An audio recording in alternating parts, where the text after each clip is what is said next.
When we think about fixing hunger, we often focus on quantity. But what if the real answer isn't just more food? It's better food. And what if the real transformation begins not in the emergency room, but in a garden bed? Stacey Antine, and I'm a master's in food and nutrition, and I'm the founder of Health Barn. Stacey didn't start on a farm. She started in corporate PR, but something didn't sit right. During one of my classes, the professor had said, this would be the first generation of children that would not outlive their parents based on lifestyle. And I was kind of like, did anybody, like I was so stunned. And everybody else in the room was taking notes, and my brain was like on fire, and I was like, wait, these sodas, the big gulp sodas or the supersized everything. So we're not gonna educate kids about the fact that this is actually hindering their lifespan. So she left the boardrooms behind and built something from the ground up. Something alive. Health Barn USA is not just a place. It's a philosophy. We're entering the Health Barn Garden, which, as I told you, what's so unique about it is that kids take care of this. Stacey Antine is living her dream. After a successful career in public relations, she traded her power suit and big city office for blue jeans and a barn. Health Barn USA is the result, a hands-on program to teach children and families about organic farming and nutrition. Are you guys excited to be back in the garden? What a great idea. Teach kids all about nutrition and healthy eating by letting them grow their own fruits and vegetables. It's the mission of Health Barn USA, and it's mission accomplished. What makes Health Barn different is the kids are naturally growing their own vegetables. I wanted to create a place where kids could actually be excited about fruits and vegetables. What I want you to do is pick a Brussels sprout and eat it. Research is pretty powerful at 3 years old that if you start exposing them to different fruits and vegetables, trying it multiple times, that these are habits, because these are all habits that form. It's much easier to form a habit at 5 than it is at 40. You should definitely start at an early age so you develop this foundation of knowing to eat healthy, which foods are good for you, which are not. So I think that's definitely important to start from an early age. At Health Barn, children don't memorize food groups. They dig them up. We just installed an organic orchard with fruit and nut trees. So you get kids excited about growing food that's not coming from a factory. I remember chopping carrots. I picked them straight out of the garden, and the carrots tasted so fresh and nice, and they tasted really good straight out of the garden. And it works. One child learns veggie chips come from a factory, not a plant.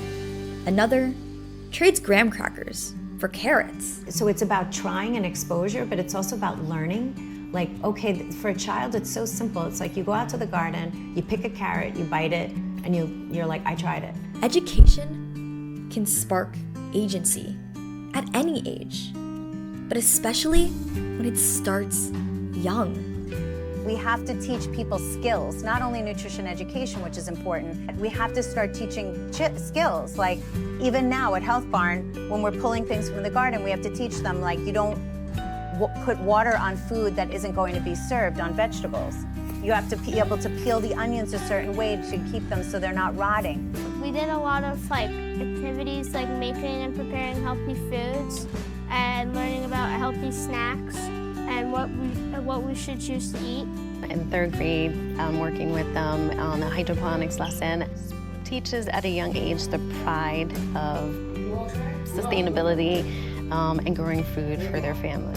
This is about giving families not just food, but knowledge. You can't fault a child for choosing soda over water unless you teach them why.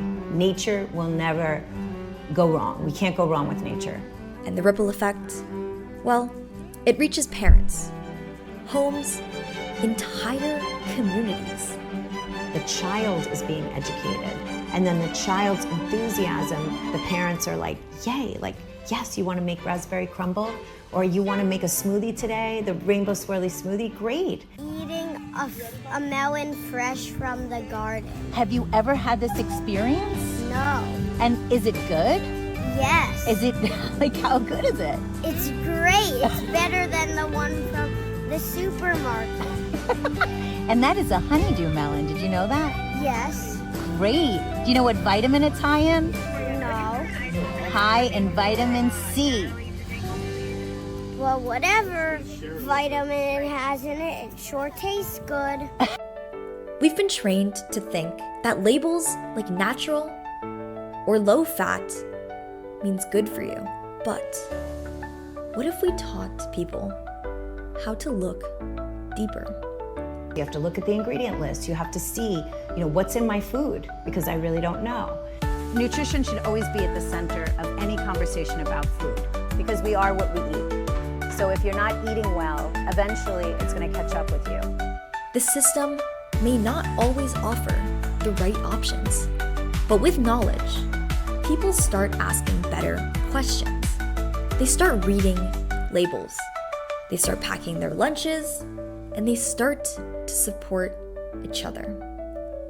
If we learn, like someone share an article about how you should not eat a particular thing, we're all gonna stop eating it. When you teach a child or a parent how to make one better choice, that's not just nutrition, it's transformation. It's important. We're teaching people to do things. The old saying is, if you give someone a fish, they'll eat for today. If you teach a man to fish, he'll eat every day. Education is the only real empowerment. If you don't give them knowledge, you can't empower them. And you can't expect them to make healthy choices with no knowledge. Maybe it starts with a seed. Maybe it starts with a class, a taste test. But it grows into something bigger. So it's really strong bodies and healthy minds. That's our slogan, and that has not changed. And maybe one day, food won't just be a product that we consume or a crisis that we can fix, but food can be a right that we nurture.